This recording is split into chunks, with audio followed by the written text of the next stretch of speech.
Brant, Mm-hmm. I had a take on the podcast last episode that I feel like I need to apologize to some people for. Okay. And that's absolutely fucking nobody, because Jose Barrios is good. Yeah, it's went from like a very potentially ugly podcast for you to a bit of saving grace in that last little bit. I need this to fix podcast, this. like for the listeners and viewers, we have a run sheet that we put like a little mini title on. Mm-hmm. We got to the point where literally the top header for this week was Konnor is now a White Sox fan. Mm-hmm. So that's how bad it was going to be. But then you rattle off 2 wins against the Baltimore Orioles and the Yankees. Yeah. And things changed. I was in honestly, if we were recorded on Wednesday night, it would have been a hell of a podcast. That was gonna be a dark. I had a lot to say. I still have a lot to say. I don't think I've cooled off enough to not say a lot of what I was thinking. But that was a great game on Thursday against the Orioles, and an even better game yesterday. Wednesday was the Orioles.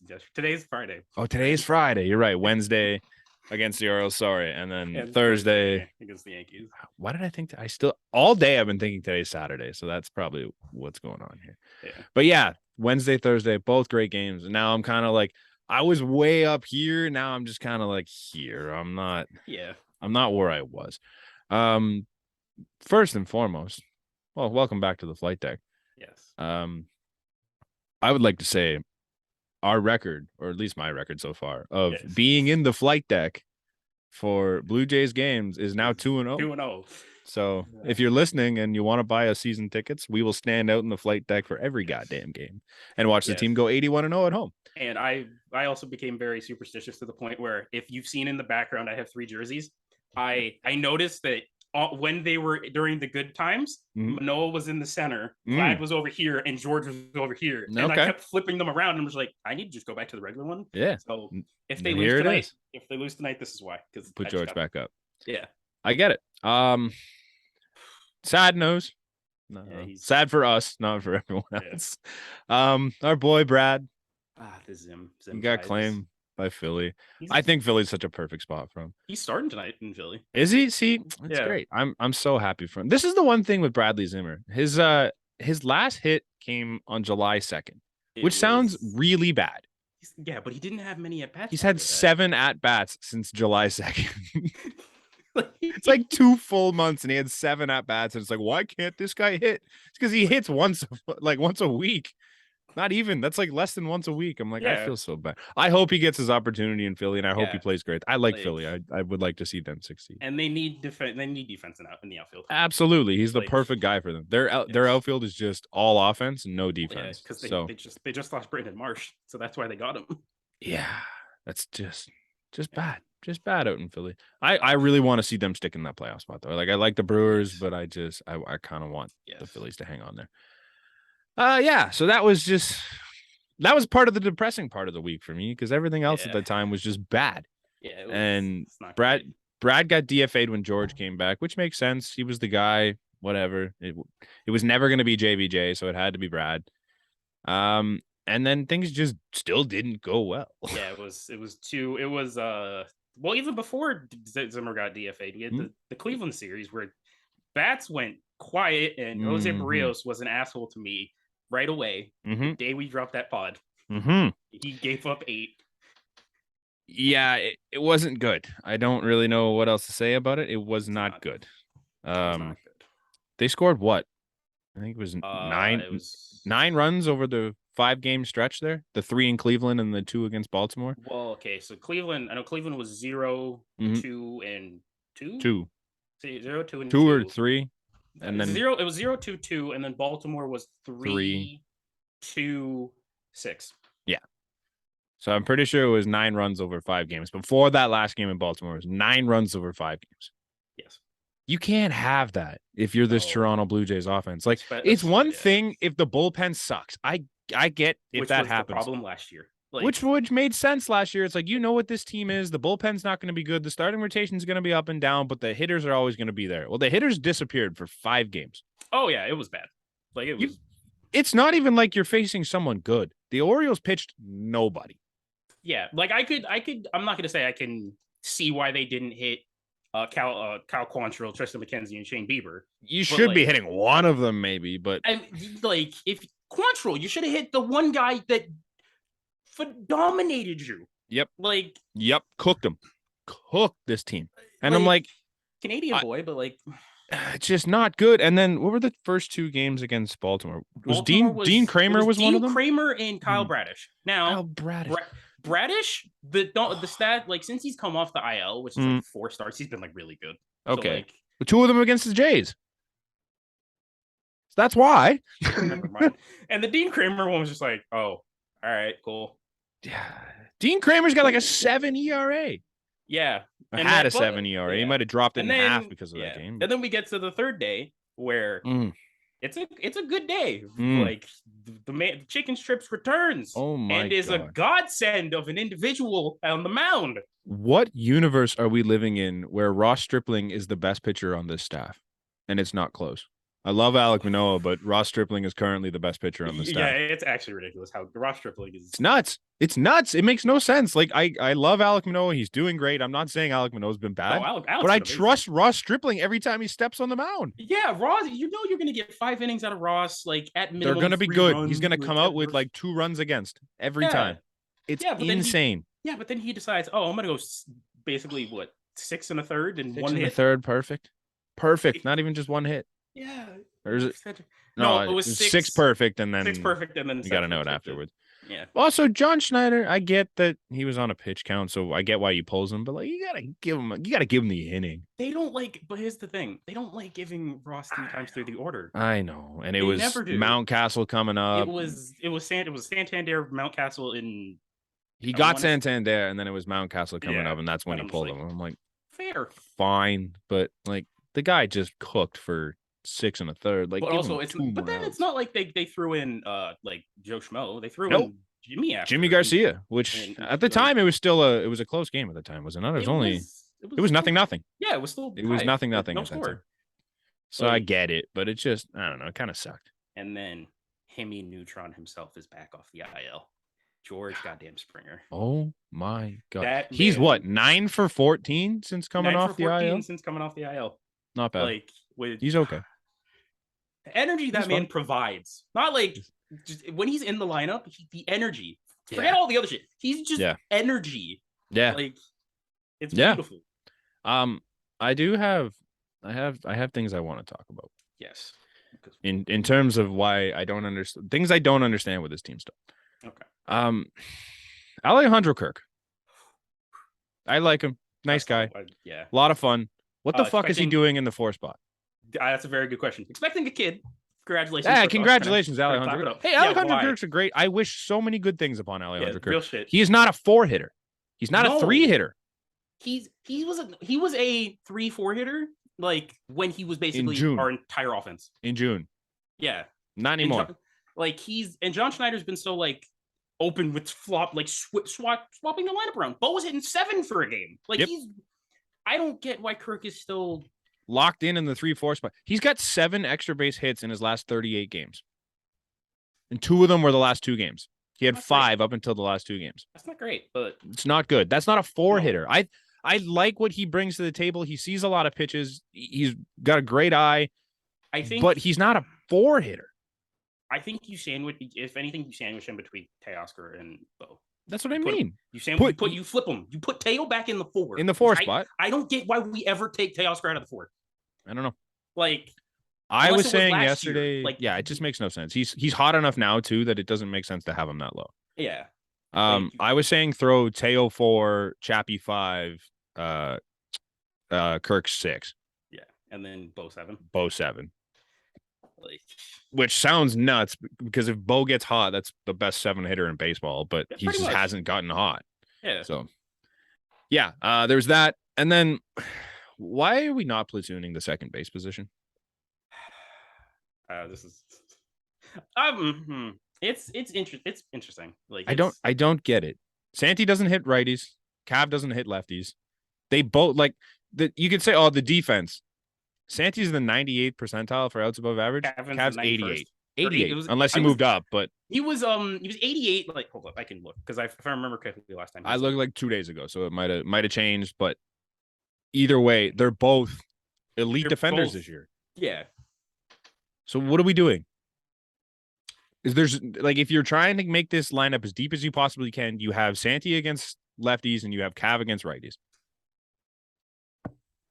I understand that Santiago Espinal is a fan favorite and people love to see him in there, but like realistically, he's not good against righties. He's been a little better the last couple games. He's got a few hits. Fine. He has not been good against righties. It's plain and simple. If you want to keep this lineup deep and hitting 1 through 9, then you have the guys that can hit against who's on the mound. Yeah, but they haven't been. And if you're batting anybody ninth, it's Cav. You need Cav is a better. He's a perfect 9 hitter. He's a perfect 9 hitter because he's on base for George Springer. He'll take his walks. Turn the lineup over. He's gonna get pitches to hit, which is the more important thing because they're not gonna I don't want to put. You're gonna wear out the starter more often than not. Yeah, and Cav has good speed. Cav is one of the faster guys on the team. And you want him you want him running in front of the big boys. Yeah. Just I don't know. It blows my mind that when he's in the lineup, he's hitting like leadoff. Like when George isn't there, he's hitting a leadoff, and then all of a sudden you just take him out of the lineup for no reason. You don't put him anywhere else. It just blows my mind with that kid. I don't know. I don't really get it. It's that's my beef with the team. It's frustrating to watch a team that should be so good be so bad for little stretches of time. Yeah, it was. And I know baseball's a weird sport. I've said it numerous times. I try to defend it a lot, but that often is just frustrating. Yeah, I mean, there's no excuse really. Like, I'm not gonna say there's no excuse, but like, it's just like, why? I don't get it. They lead the league in average exit velocity. Yeah, and they lead the league in a shit ton of offensive categories. They're like top 5 in average. Yeah, like they hit the shit out of the ball, but they don't hit the shit out of the ball when it matters. And I don't know what that is. It's like I don't really believe in the clutch gene all that much. Like it's not a thing. I'm like, if you can hit, you're gonna hit whenever you hit. That's to me. On the subject of the clutch gene, this is something this is a perfect segue. On the subject of the clutch gene. As we said, my boy, I am now also a White Sox fan because I listen to White Sox podcasts and all that shit. Shout out to CHGO. Yep, fun times. My favorite player on the White Sox, Yoan Moncada. Great. First off, Yoan Moncada is the reason I like him is because you know how when you make a video game character, like you just give all the tattoos, all the chains, all the accessories. He looks like that guy. Yeah, you're right. He's the most stereotypical baseball player.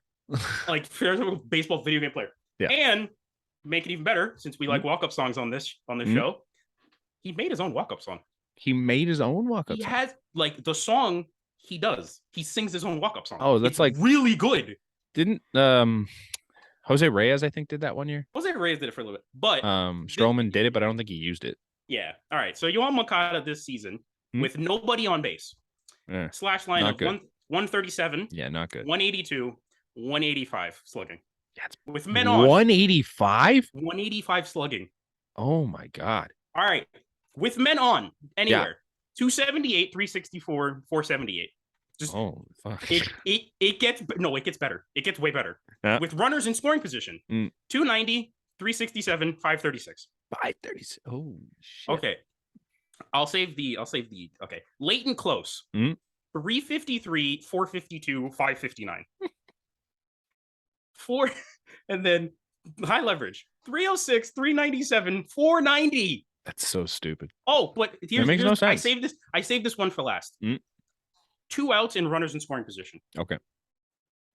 440, 548, and a 760 slugging. Oh Jesus. He's second in the league in average in runners in scoring position. It makes no sense. Because if you look at his season as a whole, it stinks. Oh, dude, he has an OPS under 6. He's batting. He's around 200. Like, Yoan Moncada is just So to me, that's an anomaly. Because I don't know. It happens. Some guys get lucky. Lourdes is one of those guys where it's like there's runners on and he just seems to get a hit every time. Specifically with the bases loaded. He's batting 472 with the bases ridiculous. Loaded. Like, I just think maybe the clutch gene exists, but I think generally it's one of those things where it's like you're going to hit if you can hit. Yeah. It just doesn't seem like any of our guys can hit when they should hit. and it's super frustrating. I think I would be much less frustrated if we were losing games 8-7. I'd rather lose 8-7 games. Like, but that's the thing. We were doing that last year, and everybody's just like, get bullpen, and we're just like, but we're not doing that this year, and everyone's still saying get bullpen. But we were having facts. But the thing is, last year we were having fun because it was like, oh, bomb. It was cool to watch. Like, it was fun baseball to watch. Like, the Blue Jays, the last 10 games minus the last 2 were like, you couldn't watch them. Awful, painful. I haven't watched, like, this is the least amount of Blue Jays baseball I've watched since like. I arguably say like 2018. It's been tough. The 2 games before that Wednesday game were just painful, and I was at one, and it was painful to be at, and I watched one on TV, and it was still painful to be at, and it was just hurt. And then I went to that Wednesday game, and I'm like, I was expecting the worst because I was fully expecting to get swept that day. Ross Stripling coming back in his first start. Yeah, nothing felt good, and then the person that was supposed to come with me ended up getting stuck in traffic, didn't even make it to the game. So I'm like standing there on my own with these random people I met. I'm like, well, here we go. Yeah. And I'm sitting there and I'm like, just honestly, one of the most fun games of the year. Yeah, because they won. Because it was just such a weight off the shoulders when I'm sitting there watching Raimel Tapia step up to the plate with a runner on, I think it was second and third or first and third, whatever it was, that situation. First and third with 2 outs. First and third, 2 outs. And I see Raimel Tapia coming up and I hear his walk-up song and I'm like, I tweeted it out. I'm like, is George Springer not available? Like, what are we doing here? It's the 7th inning. And then they used him. Brandon Hyde, you're a fucking idiot. I blew it. I would have. Brandon Hyde, you're such an idiot. You take Crable against Tapia over Cionel Perez against George goddamn Springer. Yeah. So he makes that move, and then George comes in. I'm like, that was the move to make regardless. Yeah, but and then I'm glad they did it. Rips and then George up the middle. Yeah, George does that, and then Kirk rips a double. No, it was Espinal. Espinal first. Espinal ripped the double. Ripped the double down. George came in, Slade was just and then Kirk rips a double, and I'm like, this is so much fun. I'm like, this is great. I miss this so much because the people beside me are going nuts. I'm going nuts. I'm like, this is fun. Where's this been? It's great. I want more of that. And then they come to the Yankee series. And honestly, I've never felt better about a series in my life. Oh, because bro, I was going into that series, it was literally that us and the Yankees, basically the same team. We both suck right now. I'm so happy to be playing the Yankees. Won the day before game. Because the Rays just shouldn't have won, but won. Both teams. Should have. I'm gonna disagree with you there. Yankees should not have won that game. Oh, Yankees shouldn't have won that game. No, I'm not gonna say we deserve. But we should have won. But we should going into that game, we did not expect. We did not expect to win at all. But we won. I was trying to go, and it was more. It was more convincing than the Yankees won. Absolutely, the Yankees didn't deserve that win. And then who the fuck is Jim Beeks?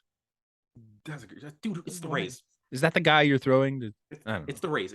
Yeah, you're right. But then we step into Yankee Stadium. Yes. The place where dreams are made. And Jose Barrios made a bunch of changes. Visible changes.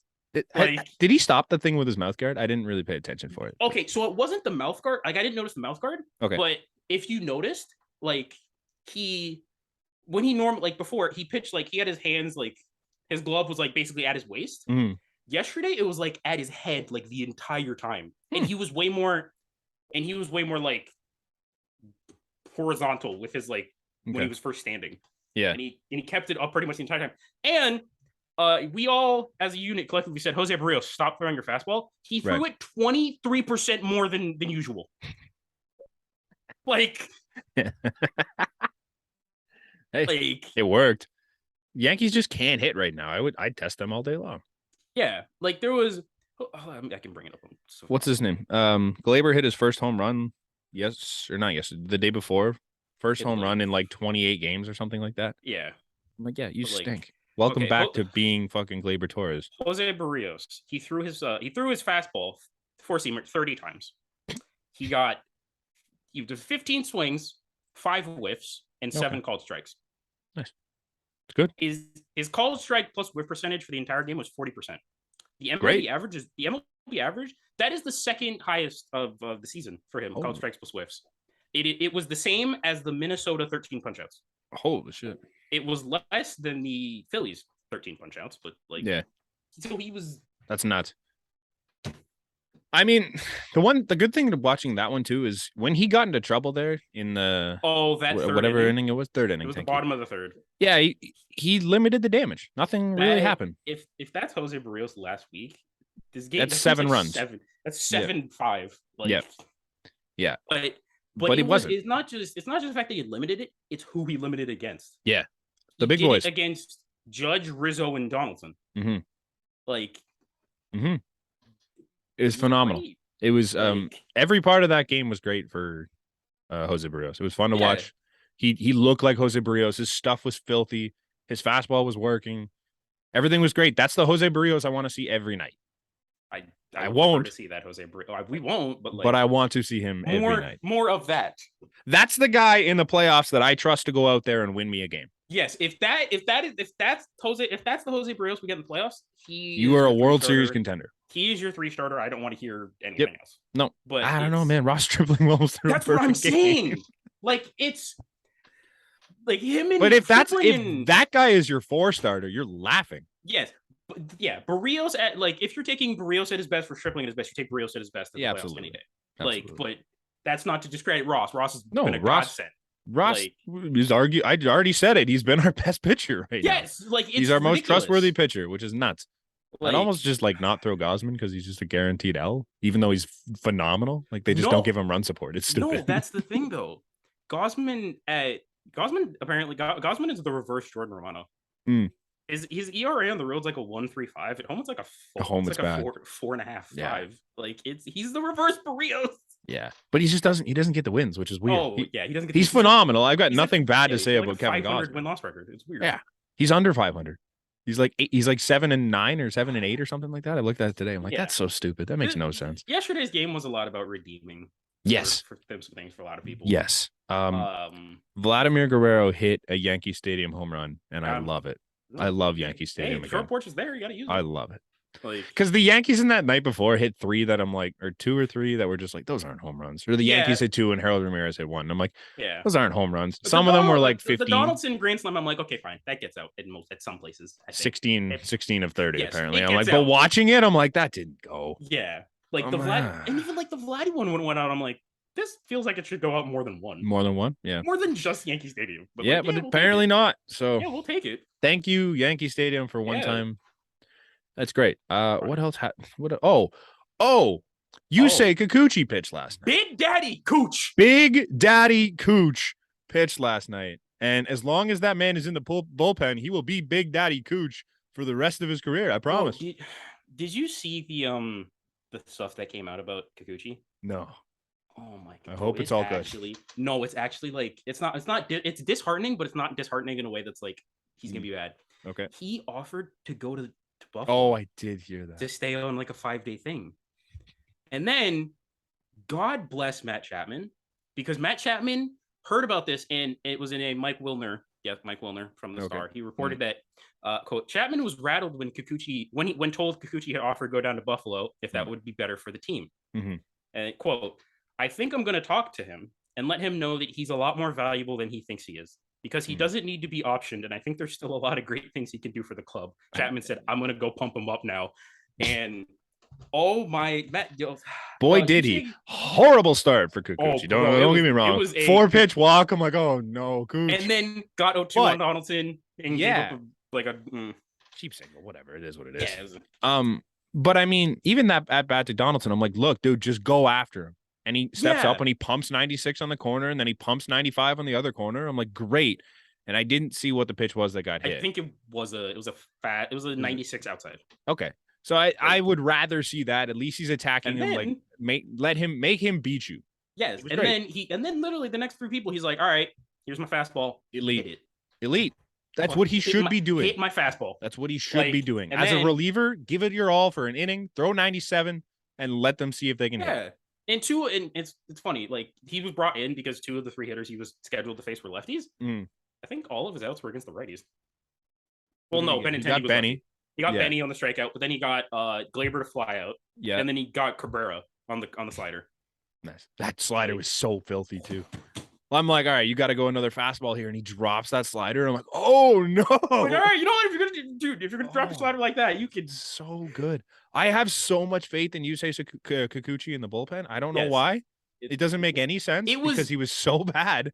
Yeah, but like it was also weird to me that they used him yesterday, because Dane Shoma pointed out it's like he pitched like 2 days ago and he threw 80 pitches. Did he? He pitched or like what was it? What Okay, day did so he? he I was at the game. Thursday. Yeah, it was Was it Monday or Tuesday? Monday. It was Monday. So it was I like, was at the Kikuchi start. So it was like 3. It was like 3 days. It's like Tuesday, Wednesday, yeah. And then he pitched the Thursday. It's 2 days. Like after he pitched. 2 days like, rest. Yeah. But hey, bro, he looked dirty. He looked great, man. And when you start getting him a little more rest and he's not going 80 pitches every time he's out there, I think that arm's going to strengthen up. I think you see him throw in the upper 90s. John Snyder was quoted the other day and saying, because they were asking him, like, how do you feel about Kikuchi in the bullpen? He goes, it's great to have a lefty down there that can throw 99 because that's what he can do when he's full strength. Our one lefty that we currently don't have throws like 94. Yeah. He's not frightening. Yusei Kikuchi, if he can bring that up to 97, 98, that's a lethal lefty in your pen. Yes, like he doesn't have to be great. No. He can give up a hit here and there. Just get out of the inning clean, and that's all you have to do every time you're out. Limit your damage is all you got to do. Like he's gonna have a fully healthy arm. He's gonna be pumping gas and throwing sliders like he did to what's his name, the rookie kid, Cabrera. If you're throwing that every day, he's gonna be great. I think he'll be perfectly fine in that bullpen. Yes, like they're not gonna and they're not gonna put him in high leverage right. They're not gonna put him in high leverage for like. I think eventually you might be able to. You might be able to, but like just not right it's very dependent on who you're facing and like what 3 hitters are coming up for him. Yep. I think I think they should work him towards that. I think like obviously yesterday was the perfect time to try him as the reliever for the first time. You're up 7. It's really hard to blow that. And he didn't. He did great. He got some outs and he looked good doing it. And I think now you keep working him a little more, maybe a couple more low leverage, and then maybe try him in like a middle leverage situation where it's like, so it could go either way. It's like a 3-4 run game. Like, and if it works in those, then it's like, hey, 1 run game, couple lefties coming up. I don't mind seeing Yusei Kikuchi. Yeah, I'd like to see that eventually. Have somebody ready on the bullpen behind. Yeah, exactly. By the end of September, which is what I'm so glad they did yesterday. Yeah, like they had Richard throwing, and I'm just like, thank you, John Schneider. I'd rather anyone else. But you know what? I felt more faith in Yusei Kikuchi. Hey, he is the highest swing and miss in our bullpen. You're not going to disrespect. I know you keep saying that, and it still doesn't make me feel any better about the balls that go over the wall. It's factual evidence.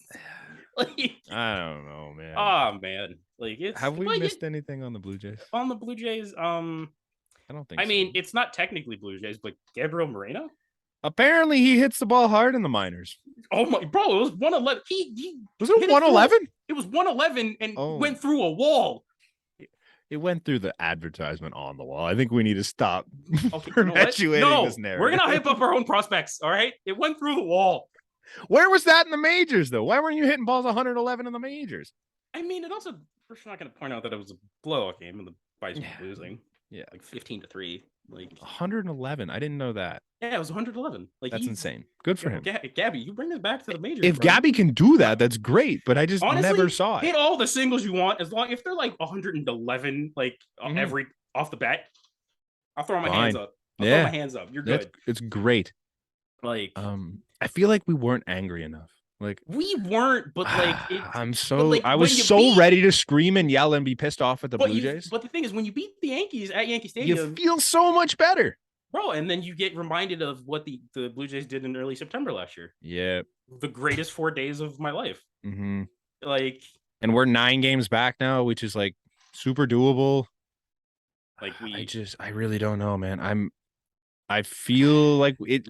I shouldn't feel like the division is within reach. No, and I currently feel that way. We shouldn't. Like no. I've talked myself into sitting here going, "Hey, if we can sweep the Yankees, we'll be 6 games back." And I'm like, "You win tonight. You just win tonight. Win tonight. Win tonight, and then win Sunday." Because we're not going to win tonight. I'm not. Oh, it's Apple. It's an Apple TV game. We're not going to win tonight. But Saturday's Garrett Cole, man. Well, we can beat Garrett Cole. Garrett Cole doesn't scare me. Garrett Cole's dog shit. He's gonna cook us now that I said that. But and we don't win tonight's game because it's an Apple TV game, and those games make no sense. Nope, not one bit. I hate it. I hate everything about the Apple TV. Apple TV game? I don't think so. And I think we played 30 of them. We have. It was the Angels Blue Jays game. Didn't It we was lose that 4-game one? sweep. It was the 4-game sweep. Oh, okay, fine. We have one But win. we lost Felt the like a Tigers. loss because it was just painful. Yeah, we lost the Tigers. Have we only played 2?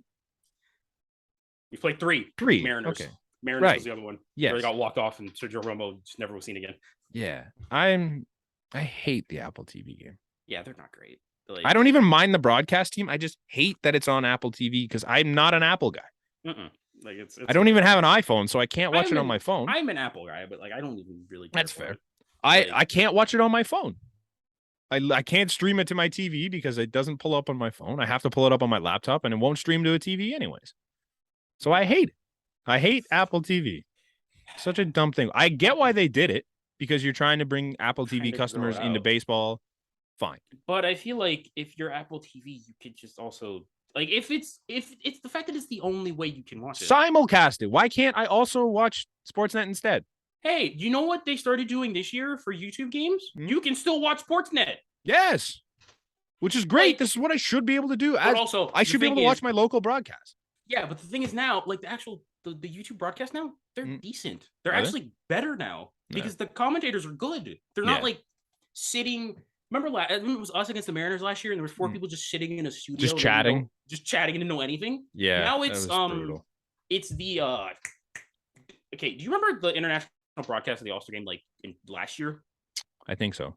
It's the main guy from that one, and then Yonder Alonso. Oh, that's kind of cool. It's actually good. Yeah. Like they're actually like we had Hunter Pence did one.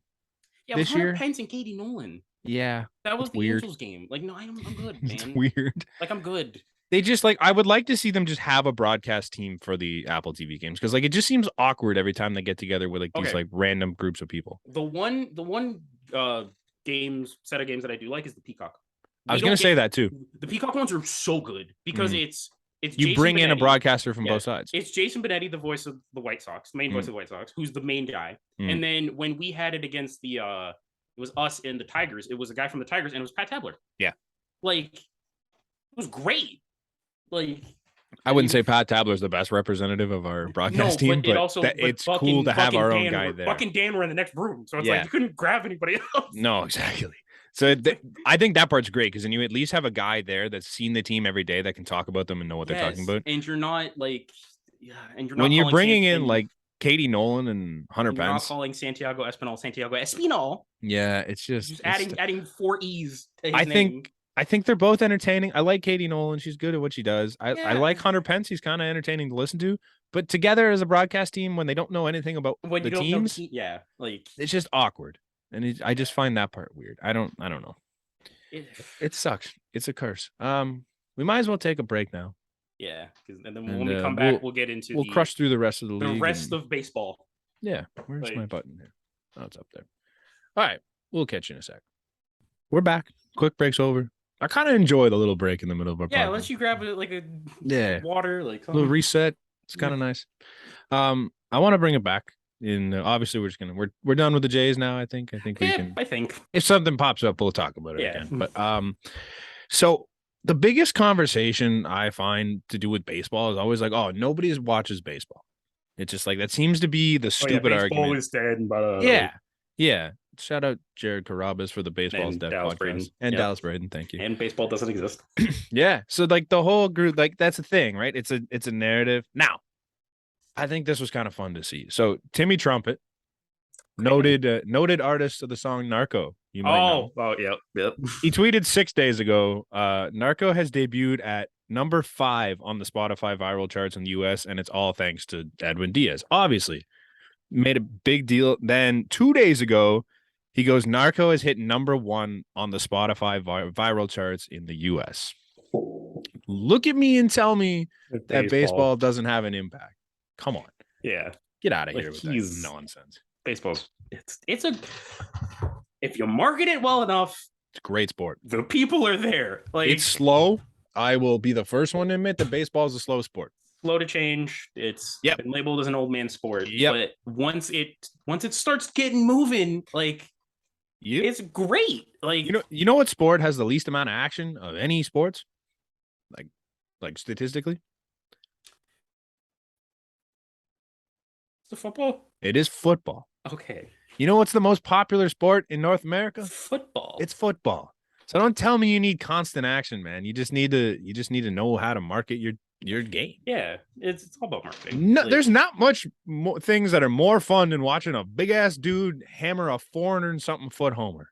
Yeah, It's mind blowing. It's so much fun. Yeah, it's a great sport. You just gotta market it right. Beautiful sport. Yeah. Speaking of marketing, you know who the MLB is not going to market anymore? Oh, I don't know if they ever did. Oh, they did. No, not him. Okay. We caught this at the very end of our podcast last week. Oh, you are correct. We only got to say 30 seconds on Fernando Tatis Jr. because now we have a week's worth of information regarding this goddamn diva. Like, what a sequence. Yeah, the timeline of he's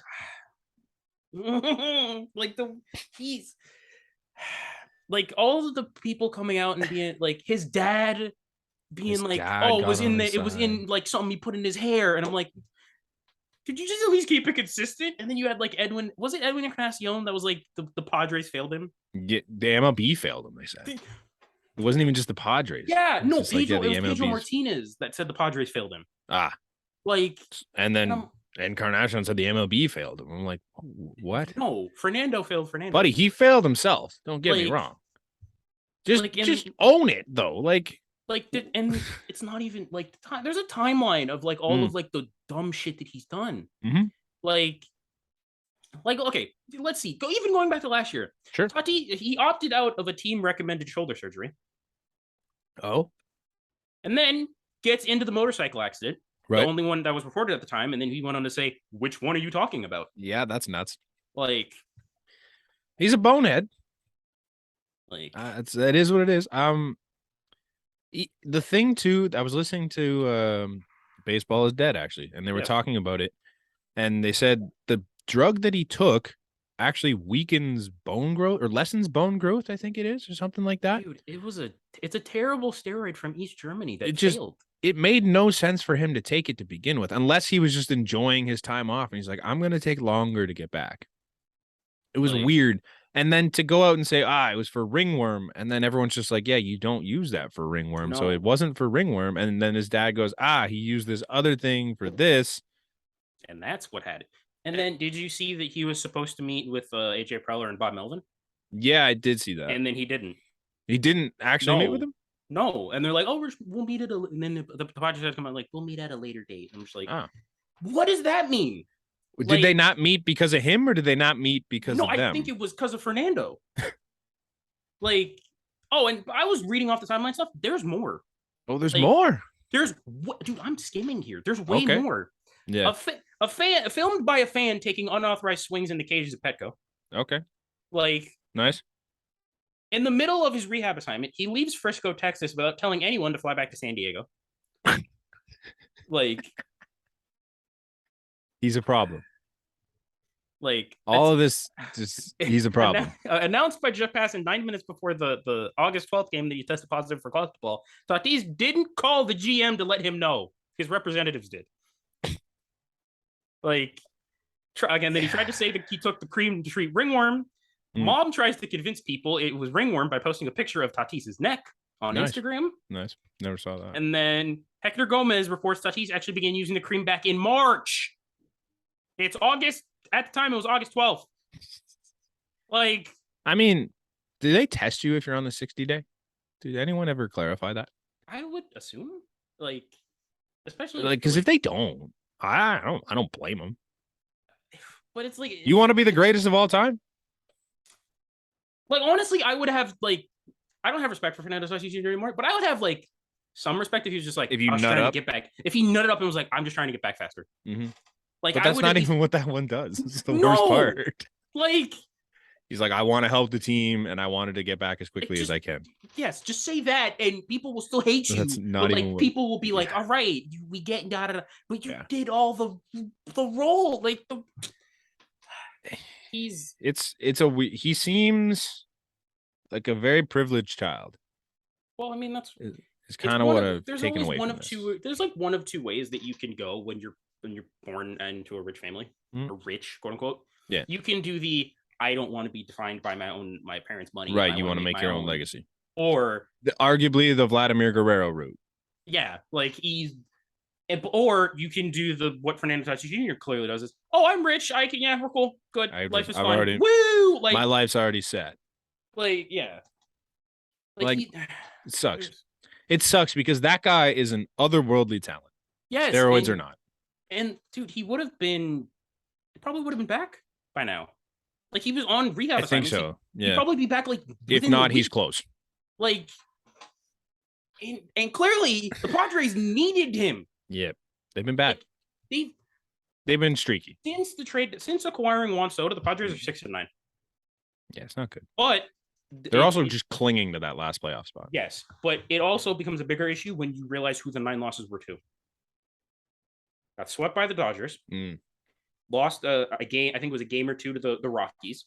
Okay. Lost 2 out of 3 to the Marlins. And I think are like 1-3 against the freaking Nationals this week.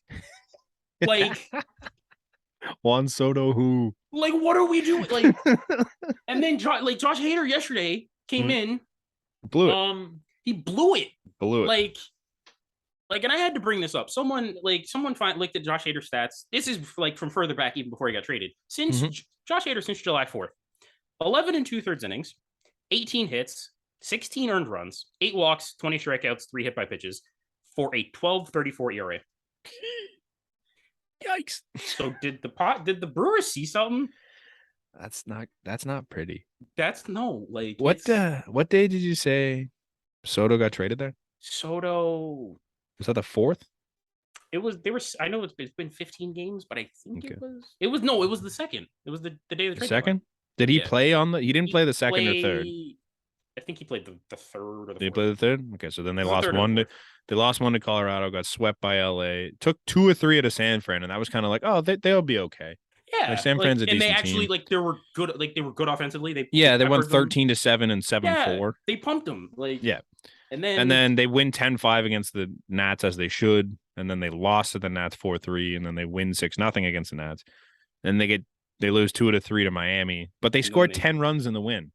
Yeah, and then they lost yesterday 3-1. 3-1. To Nats. This team is so weird. When they lose, they just don't score. They're the Blue Jays. Yeah, they're the Blue Jays. When they lose, they don't score. Just score any runs and you win. Yeah, like all of their wins are huge numbers, and all of their losses are like 0 to 3 runs. And Josh Bell hasn't been good since he got to the Padres. Josh Bell hasn't been good for a while, but nobody talked about it. Hey! He came to the Padres and batting like 301. Stop. But it was the back half of the season that he just wasn't doing well. He started out so hot and then just cooled off. Going to the Padres, he has like a 67% ground ball rate and he has like a 43 OPS plus. That's just not it. Like he's the one final thing I kind of wanted to say on Tatis. Yes. I see where everyone's going when because that meeting was supposed to happen. Everyone's like, oh, they're going to void his contract. Come on. All right. The Padres can no. Come on. No, that's not a thing that's going to. We are still talking about arguably a top 5 hitter in this game. Yeah, let's be honest. Okay, the Padres void him. Do you think there's not going to be 29 other teams going? Here's 100 million. I will give you the same contract without even worrying about it. I get he's a problem. If he's suspended, I'm not paying him anyways. You give him the contract with outs, where it's like if you do this shit, you could go. We're good. They're not voiding that contract. We're primary Blue Jays people. Hey, Blue Jays fans.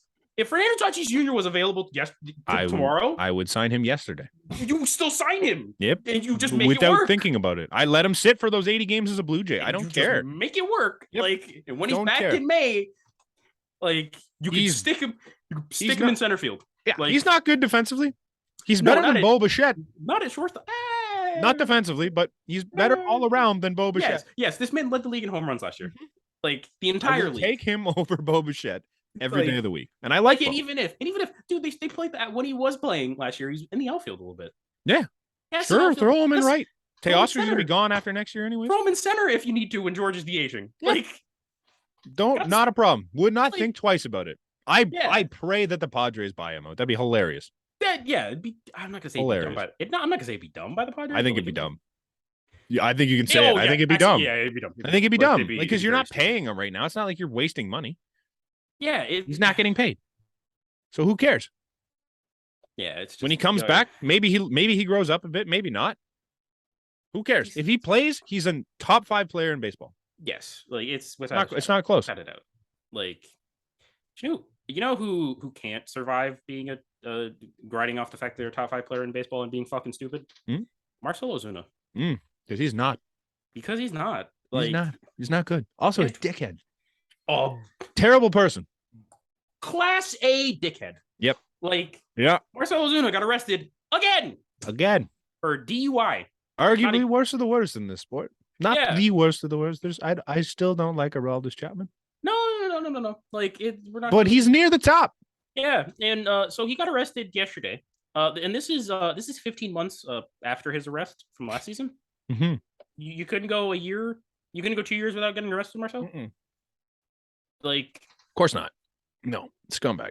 Oh, I'd just like to point out he was out of jail, and he was in the Braves clubhouse today, just casually chilling, answering. Like, he had to read like some bullshit statement to the press, and then he wouldn't take any questions. Like, scumbag. Like own your mistakes, bro. Like, the more we think about this, Alex Anthopoulos, what are you doing? Like, over there? Like, you got to be holding. Is that not a contract you can void? Yes. And it's a contract that he should, like, absolutely should. Forget voiding, just cut. Like, DFA him, do something. Yeah, you know what? I'll take you gotta pay him. I'd rather just not pay him. Yeah, but you don't want a dickhead on your team. Like, you're right, but I'd rather not pay the dickhead too. Okay, you know what? You can pay it because you're paying a combined chump change for Michael Harris, Ronald Acuna Jr., Ozzie Albies, Austin Riley, you're right. And like, you know what? You're right. That's dead money that you don't even care about. You're paying chump change because you got Michael Harris for 8 years at $9 million. Did you see that tweet about their core? I forget who tweeted it out. It was passing. Like, was it? That has the core of the team. Yeah, their core is all there through like 2027, 2028. Stupid. Like, it's ridiculous. I'm so jealous of the Braves. That's crazy. Yeah, like, Marcell Ozuna is not even good enough to fucking keep. He's a minus 1.1 F4 this year. Dude, he's a bad DH that can't field and has a noodle. Noodle for an arm. He's got a 214, 263, 393. 393 slugging. Yeah. Like, he's at 20 home runs and he's got a 393. Yeah, and it also doesn't help for his case that Eddie Rosario, Michael Harris, and Ronald They're all better than him. All better than him. And then you what? You still have your infield great of Vaughn. Like, you have Vaughn Grissom, who came out of nowhere and scored yesterday on a first to home on super a cool single play. Yeah, like, flew. Good for him. Also, if they don't cut that ball off, he's out. Oh, facts. Like, that's just such a terrible cut. But honestly, that throw was he's probably out. But like, he's got a WRC plus of 79. Yeah, man, he's like, bad. Cut him. He's a bad person. He's a bad baseball player. Cut him. I don't even care how you do it. He's first team bad human being. Oh, like, yeah, that's just embarrassing. Yeah, like, something I want to touch a little bit. Have you seen something like the WBC, like, who's been announced for a couple here and there? Like, I heard Mark DeRosa is going to coach Team USA. Shout out Mark DeRosa. He's managing Team USA. Blue Jays legend. Yes, him and Kawasaki. Those were the days. Yeah. But like, Canada apparently we're gonna be pretty good. We should be if people show. Joey Votto wasn't going to play anyways. Yeah, no, that's just sad. I don't think he was going to play either way, though. No, I don't think he was going to play. He's not a Canadian. Yeah, I'll say it. All right. He says it himself. I don't understand the love for Joey Votto. I mean, okay, fine, very true. But if he was playing, he would still be in a perfect world. He's our third best first baseman that we have in Canada. Yeah, Freddie Freeman playing first base, and Vladimir Guerrero Jr. If you want to try and taper, I love it. I would love to see it. Cal Quantrill. Yeah, he shit on us, but he's like, hey, if I need to start tampering to get Vladdy to play for Canada. Yeah, imagine that. At worst, our corners are Freddie Freeman and Vladimir Guerrero Jr. Like, Freddie just played third just for fun. It's a tournament. Who cares? Put Vlad yeah, yeah, just for fun. Who cares? Like, you got both the Naylor brothers. I think would be funny. Yeah, both the Naylor brothers. Tyler Thick Thighs O'Neill. Oh yeah. Like, who else is on that team? Quantrill, obviously. Pavetta. Tyone, if you want. Soroka could be back. He's on his rehab stint. Yeah. Another guy. Unrelated, another guy on his rehab stint, Dustin May, coming back to pitch Saturday. That kid can throw. I mean, yeah, and then the Dodgers did lose Walker Buehler for the year. Yeah, so that honestly doesn't even matter. I think Dustin May's better anyways. That kid's gonna step in. He had an immaculate inning in his last rehab That's a hot take. That is a hot take. Do you think Dustin May's younger? I think Dustin May's gonna be better than Walker Buehler. But but he's not better than Walker Buehler. Not right currently. Now. Wow. No. Buehler wasn't very good before. He was all right, man. He's not that okay. We're not gonna listen. What was he last year? I'll look him up. He was top 3 in Cy Young. Was he? Was that last year? Yes. I thought it was the year before. No, it was last year. So there's the year before that he was bad. Like the top 3 was Burns, Buehler, and Wheeler. Oh, all right. Maybe I'm thinking of earlier. You're not gonna shit on Walker Buehler I'm not on this podcast in front of my face. What was it? 2020? Was he bad? 2020, he was okay. He had a 355. He was really good. Oh no, 344. Sorry. Yeah, you're right. He was really good. He had a 402 this year. Is what it was. Okay. He was bad this year to start. Fine. He was bad this year, but then he got hurt. He was bad this year, and then he was hurt. So we'll cut him some slack. Yeah, I still think Dustin May's gonna be better. That kid's so fun. Dustin May can be better all you want. It doesn't really matter because the Dodgers have 17-game lead in their division. Yeah, you're right. Dustin May starts game 1 of the first round of the playoffs. Like the Dodgers make no sense. They have David Price in the bullpen making $30 million. Like so stupid. Like it's so stupid. Speaking of the Dodgers, did you see that clip of the Dodgers broadcaster going down the Brewers slide? I did. Oh my god. 2 broken or fractured bones and 6 cracked ribs. Like that, I'm not even gonna say no. That's your own fault. Like the way he slid into the wall, he like had he jammed his own hand into his ribs. Like oh, buddy, that was so funny. Yeah, it was so funny. Oh, also we're gonna bring it back from last podcast again. Shout out Joey Gallo. Oh, Joey Gallo hit 2 bombs since the last time we did a podcast. Gallo, I'm so proud of him. He's batting 265 with the Dodgers, bro. Like. It's beautiful. Joey Gallo, baby. Gallo. And Joey Gallo, you did right. You want to know why? Because there was chance of we want Gallo in Yankee Stadium yesterday. Oh, that's so funny. After Andrew Benintendi struck off for the 10th time. I love it because Joey Gallo left and the Yankees went way down and Joey Gallo went it's way hilarious. I think so the Dodgers have lost like 1 game since they got Gallo and the Yankees won like 3. Yeah. Since like maybe. It's great. So wicked. I'm so happy for Joey Gallo. I'm here for the Joey Gallo. I've never been a Joey Gallo. No, I haven't either. But I'm here for the Joey Gallo redemption story for the rest of the year. Bro, I didn't even want him when everybody was trying to get him on the Jays last year. I'm like, no. But I was now, just like, bro, it was back to the lefty power bat. It was back to the lefty power bat thing. And he was a Gold Glover last year. Yeah. So what was that? July 2nd? They have 1, 2, 3 wins. You're right. They are 3 and 1, 2, 3, 4, 5, 6, 7, 8, 9, 10, 11, 12. Count them up. Racking up that medals without Joey. 3 and 12 without Joey Gallo.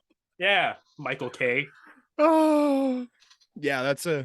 What did Michael K say? He's the worst. He's the worst Yankee with 500 plus at bats. That's statistically, which I eat shit, Michael K. Eat shit. Like Joey Gallo, I'm so proud. I'm looking at this postseason schedule you posted here. You put in the thing, bro. Like they're running all the wild card games or all the wild card series at the same time. Yeah, they're running all of them on the on 3 straight days. Yeah. So you're running 4 games a day for 3 straight days. That's kind of cool. I like that. It's gonna be a long day of baseball. Friday, Saturday, Sunday too, though. Like. Yeah, that's gonna be fun. And then I can't wait till we're the noon game on Friday, though. That's gonna suck. Oh God, and then the team, honestly, and then the wild card teams, you get the Monday off, and then it's right back at it Tuesday. Right back at it Tuesday, like, and then but this is they're also going and then they wait. It goes 4 days. It goes 4 games on the Tuesday, and then it alternates like AL. The ALTS or the AL teams get a day off on the Wednesday. Yeah, and then the NL team so weird. Day off on the Thursday. Is that not strange to you? Yeah, it is. And then so the last possible day for baseball is Saturday, November 5th. Like so far. Yikes. Like jeez. That's gonna be a lot of baseball. Yeah. I'm excited. I think that's a cool little schedule. I don't mind that. Let's let's have some hypotheticals for fun here. Say the Yes. Jays make the wild card thing. Okay. They When should. the Jays make the wild card When thing. they do, yes, because they should. So you run Alek Manoah game 1 on the Friday. I'm gonna ask a very serious question. Is it at Rogers Center or not? I don't know. It's way too close to find out. Because if it's at home, I go Alek Manoah. If it's on the road, I go Kevin Gausman. Okay. If That's possible. fair. If possible, obviously, That's fair. with like the way the things line up. Yeah. Kevin, Either way, Kevin so you go 1,000 times better. We'll just say Manoah Gausman game 1, 2. So Friday, Yes. Saturday, you have Manoah Gausman. Let's just say we win both those games. Let's get optimistic here and say we win both those games. You have Sunday off. Yes. And then you have Monday off. So you have 2 off days. 2 off days. And then you're back to game 1, which I think go... is in line for a Manoah Gausman start. Right? No, because wait, you said Saturday, Sunday, Monday. It's not. So it's so like, then the next like 1 or 2 days off. Yeah. So then it would be like you do like Barrios, and then because they have the day off, and then you go back to Gausman. Then you go back to Gausman, Manoah, and then Barrios, and then if you need to strip like like. But then the good thing there too is you play Tuesday, you don't play Wednesday, so now Manoah's on extended rest. Manoah or Gausman, whoever does it, is on extended rest for the Friday game. Gausman's on extended rest for the Saturday game, compared to like a regular season. Yeah, that works out really perfectly if you can take that wild card series in 2. Yeah, and also I think the thing that also sucks is if you're the road wild card teams, you have 5 straight games on the road. You have 5 straight games because you play. I think you're right. If you would play if you hypothetically you play 3 games on the road in the wild card series. Yeah, you're not at home for like 7 days. Yeah, you're not at home again until game 3 of the DS. Yeah. So let's say you play Friday, Saturday, and Sunday all on the road. Yeah. You're traveling Monday to go wherever you go Tuesday. And then you don't have a game Wednesday. You play Thursday. And then you go back. Is it it's a 5-game set? Yeah, it's a 5-game set. And then you go home for game 3, which would be like the Saturday. Saturday is game 3. Literally you're not at home for like Friday to over a week. Like that's crazy. That's the real killer. Like that's the real killer for anybody, which is why you need this is cool advantage of any kind. Absolutely. The Jays should be pushing for that number 1 spot. Yeah, because say in a hypothetical world, if the Jays get eliminated and they never play a game at Rogers Center, sucks. Shit. That would hurt. Yeah, I'm not looking forward to that one. I'm it doesn't matter. We're gonna win the division anyways. Yeah, when we catch the Yankees after the sweep this week. Well, I mean, bro, if we're doing anybody a favor right now, it's the Rays because they're ahead of us. Yeah.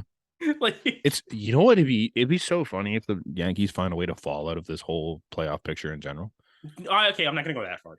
Well, like here's the thing: they're a playoff team.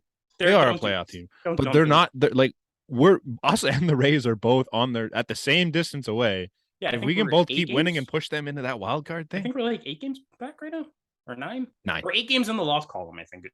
Is it? It's 8 games in the loss column. Would have been 8 if they wouldn't.